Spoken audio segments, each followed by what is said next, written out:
Well, I promised you more on Lewis Hamilton Ferrari fever.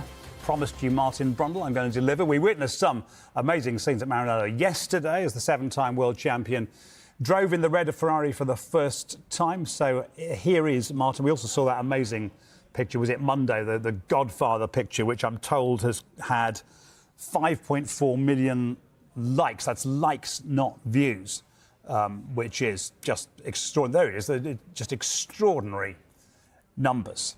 So is he going to emerge re-energized? Is he worth the money? Can Hamilton's move to Ferrari spark a new era for the team? Check this video out for the inside scoop. Unquestionably, already, two of the biggest names in the history, the 75-year-old history of Formula One. Some would maybe say the biggest two names in Ferrari and Hamilton getting together. Lewis dressed all in the red, the scarlet of the prancing horse. Absolutely an extraordinary story. The story that will keep giving, the gift, if you like, they'll keep giving for us, I think, in Sky F1. But I think he will. He had all that time at McLaren, then Mercedes. There's only his third team in Formula One. And he'll want to go there and show that, despite just turning 40, he's not over the hill, like some people were saying last year. And he wants to show he's made the right decision again. And I think he'll go there full of energy. Bit of a challenge, though, because he's got to, in a different language, perhaps understand where all the green buttons are in a team. He's left behind Bono, his famous engineer, and the comfort zone of Mercedes. So it won't be that easy, and that's why I think he's parachuted back in Angela and his manager Mark Hines, and to get a team around him. So some big challenges. Charles Leclerc, his teammate's been there for 7 years, effectively. Knows exactly where all the green buttons are and who does what, who makes things happen. And so Lewis will have to face that. Leclerc is incredibly fast, but I have no doubt that if Ferrari have a race-winning car or a championship-winning car, then Lewis can win races and even the championship. We'll come to how good the Ferrari will be in a second. Just here, everybody wishes Lewis well. Everyone knows what a fantastic driver he has been and hopefully still is. But the fact is, he was out-qualified, out-raced by George Russell, quite a few times last season and the season before. So what gives you the confidence that the great man is still in there? Lewis Hamilton stepping into Ferrari is one of the most compelling stories of the season. The challenge of fitting into a new team with such an established figure like Leclerc is real, but Hamilton's ability to adapt and compete is unparalleled. If Ferrari brings the performance, it wouldn't be surprising to see him back on top. Well, let's imagine Silverstone last year with a chance to win the British Grand Prix. He won it. He won in Spa, but that was a little bit lucky because George got disqualified. Lewis was extraordinary all through practice in Las Vegas and then fluffed it in qualifying, which he didn't used to do that sort of thing so much, and then was extraordinary again in the race. So I think the speed is there. Do I think the best of Lewis Hamilton is ahead or behind him? I think it's behind him. I think he's lost an edge with age, as you do. Sometimes he gets in scuffles he used to emerge out the front of. He doesn't now, or he'll make a mistake in qualifying. But I think 96, 97% of Lewis Hamilton in a winning car is still good enough. And he's got all the experience. And as I said, I think his energy, his enthusiasm will be re-energized by the whole experience. And he will not be overwhelmed by driving a Ferrari like so many drivers have been. And also, let's not forget, despite not being a Ferrari driver, the Italian fans, the tifosi as they love to call them, adore him. He's going there and they already adore him. They cheered him even when he was winning in a Mercedes. Even if we're seeing a more cautious Hamilton, he still brings immense experience and racecraft to the table. His performances in Silverstone and Las Vegas prove that he still has that ability to perform under pressure. If Ferrari provides him with a competitive car, that 96% of Hamilton could still be a race-winning formula. He won't be, not everyone was like a kid in a sweet shop, isn't he? Even at the age of 40. And this is, he probably didn't dream of driving Mercedes when he was studying karts. He probably dreamed of driving in red. I think every Formula One driver imagines, and I read the story from Lewis yesterday, but when that garage door opened at Fiorano, the test track, and he went out, and I've done that for Sky F1 in Ferraris when we were making TV pieces, and I And I've not raced one. I did write to Ferrari once and asked them to put me in the car, and they said no. How dare they? But when I was a youngster in Formula 3. But there's something so special about the prancing horse, about Ferrari. You're driving for a country, not just a team there, and all the expectations of that, and the politics and media that go with that can be challenging. But I understand that there is, I mean, it's a carbon fibre chassis that happens to be painted red instead of silver or black as it was at Mercedes, but somehow it matters. It's different. You touched on the impending battle with Charles Leclerc, who, as you say, starts with massive advantages in that he knows his way around not only the Ferrari car, but the Ferrari setup, the Ferrari team. Is it going to be difficult for Hamilton to make what he will desperately want to do, which is make a fast start? Yeah, well, he's got to do that. He's got to use his experience. There are no excuses at this level for anybody, even the rookies. But you might give the rookies half a season to get their act together, maximum. Somebody like Lewis, they will expect him within 2 or 3 races to have aced the people around him and the car, to be honest. So you never underestimate Lewis Hamilton. But Charles Leclerc is fast. There's no doubt about it. And he stopped crashing a little bit because he had a bit of a habit of overdriving himself in the car and hitting the wall a bit too frequently. But Charles the real deal now, and he'll take some beating. He really will. So there's the title odds, which I'm not quite sure what to make of the Charles Leclerc odds there. Ignore 5 to 11. I have no idea what that means. We maybe take that off the screen, but you get the general idea that Lewis Hamilton is full favourite, and the bookies don't get a whole lot wrong, think that Leclerc has a better chance of winning the title than Hamilton has. Do you go along with that? While Hamilton's talent is undeniable, Ferrari's culture is unlike any other team. Can he replicate the same chemistry he had with Mercedes so easily, or will the weight of Ferrari's history overwhelm him? And with Leclerc's proven speed and fewer mistakes, could Hamilton's experience be enough to tip the scales in his favour? Well, they know better than me. I've only been in Formula 1 43 years, so what I do know is that the regulations are very mature, and so we're not expecting one team to suddenly jump ahead because they're reaching the peak of how in their last season with these regulations, how the cars can perform. But Ferrari are very confident. At the moment, the feeling is Ferrari might have improved the car a little bit more than, say, McLaren or others. We know McLaren are confident in their data as well of what their new car looks like. It should be one of the greatest seasons in Formula 1 history. It should be so close. And whoever wins it will win a great championship. But until we see the cars on track, and probably not until the Saturday of Melbourne, the first race, where they're low fuel, flat out, maximum power, giving it everything, fresh tyres, will we truly know the pace of who's just aced it.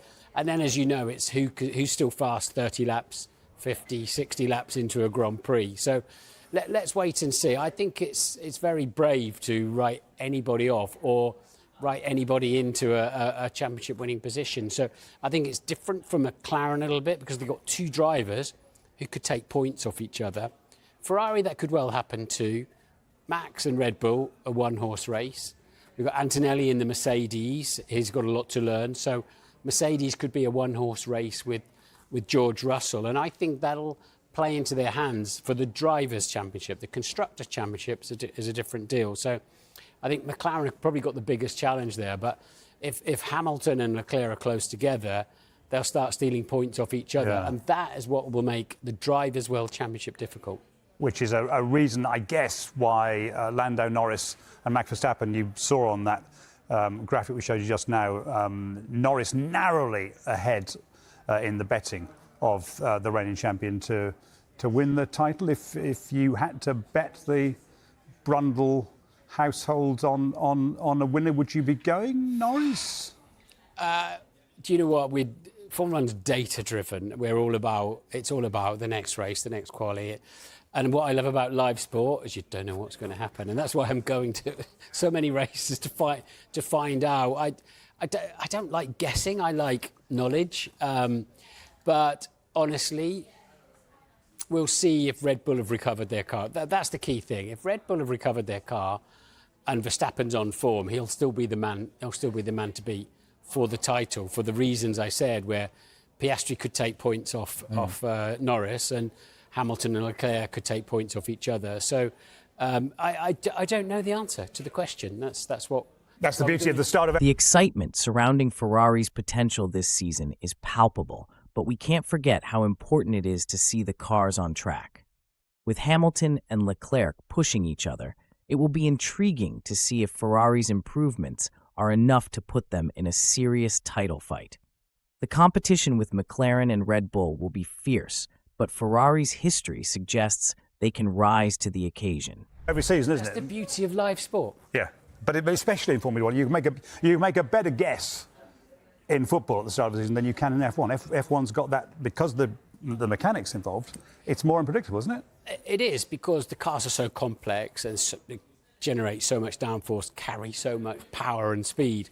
And there's 1,500 people working on 2 Formula One cars in each team, the bigger teams, that is. So, and if they do find, we've seen it in the past with Brawn with a double diffuser or, the F-duct or really clever brake systems or what have you.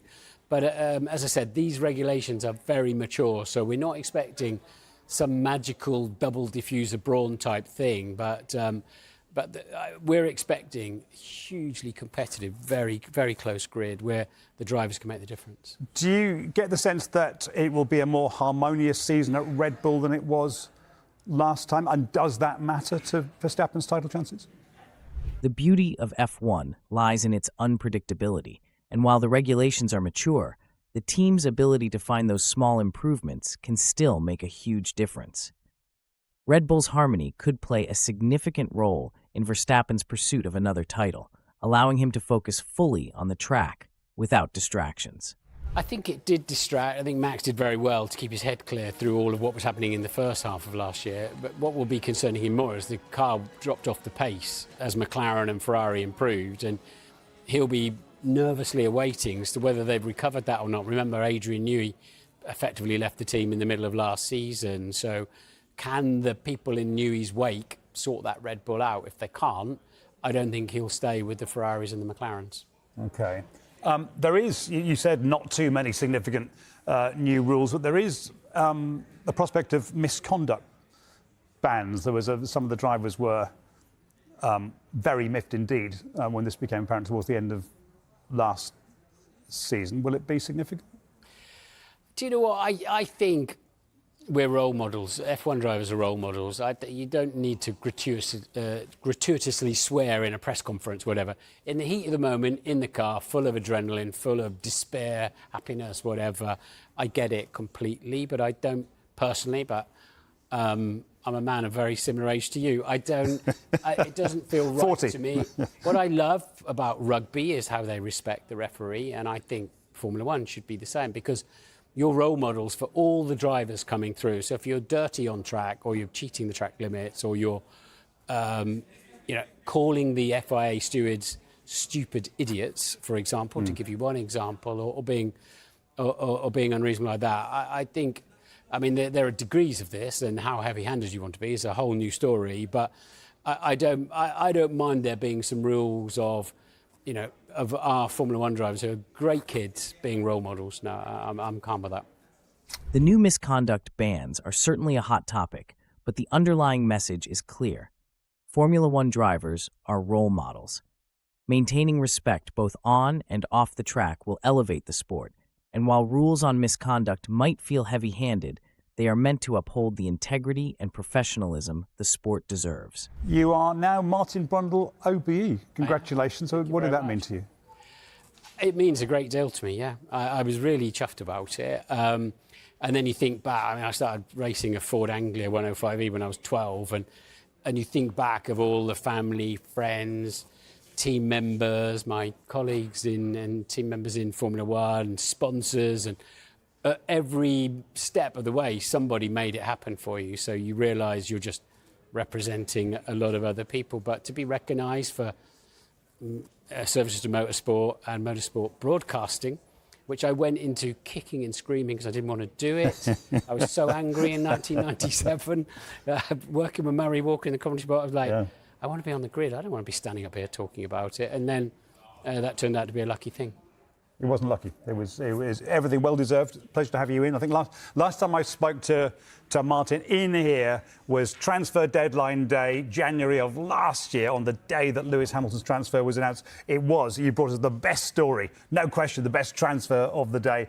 Let's hope we have a dramatic transfer deadline on February the 3rd and a great start to the new season. Martin, thank you very much. It's a great point to make that F1 drivers are role models, but what's often overlooked is the immense pressure they're under. From the moment they step into the car, their focus is razor sharp, but the mental and emotional toll that comes with it can be overwhelming. While it's understandable that frustrations sometimes spill over, we should never forget that F1 is a global sport, and the actions of its drivers reverberate around the world. The importance of being a positive role model goes beyond just on-track performance. It's about demonstrating respect for the sport, the team, and even the rules that govern it. We need drivers who are not only skilled, but also conscious of their impact off the track. After all, the future of F1 relies on the next generation looking up to these athletes.